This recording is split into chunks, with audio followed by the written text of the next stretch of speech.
often struggle with the weight of feeling ugly. It's not something that I would talk about often, but it's something that I've lived with. This constant feeling that I didn't measure up. I noticed it in the ways that I would avoid looking at mirrors, and this feeling of unease that would settle in my chest when I would look at pictures of myself, or the sharp pang of comparison when I looked at others who seemed to be so effortlessly beautiful. And it wasn't just about how I looked, it was about how I thought others saw me, which in turn shaped the way in which I went about in the world, always shrinking, always second guessing myself, always trying to fix something about myself. I always thought that if I could just lose a little more weight, could get my hair to look a certain way, or if I could get perfectly clear skin, that I would finally be good enough. And this in turn extended to my relationship with food. I used it as a form of self-soothing when I needed, when I felt unworthy, and as a form of punishment when I needed control in my life. And ironically, even during those rare moments, when I finally reached my ideal weight, or got my hair to look just perfectly fine, or got good enough clear skin, I still did not feel good enough. The feeling of being ugly did not disappear in and of itself. It simply shifted its focus and form to something else. Something else that I could nitpick about.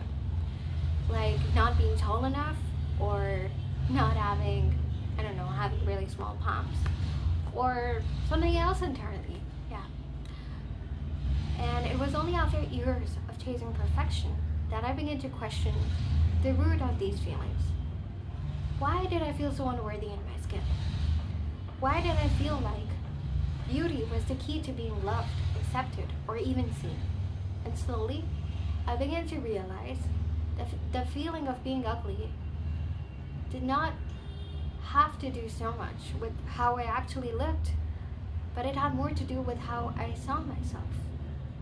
And slowly, I began to realize that the word ugly carried way more weight than its literal meaning. It wasn't just about appearances, it was about rejection, self-loathing, and this belief that we are fundamentally flawed. And this belief is so deeply ingrained that no amount of external validation can erase it. And for me, the shift didn't happen overnight. It happened with small, quiet moments of questioning. What if being beautiful isn't about perfection? What if feeling beautiful is about how I treat myself, how I show up in the world, and how I let myself be seen, flaws and all? Of course, I still live in a world where appearances matter, and I can't pretend that it doesn't hurt me or that it doesn't sting when I feel unseen or judged. But I'm coming to realize that beauty isn't about being flawless, but rather it's about letting myself be seen as I am and embracing myself fully, especially and even during moments when I feel like anything but. Thank you for watching till the end.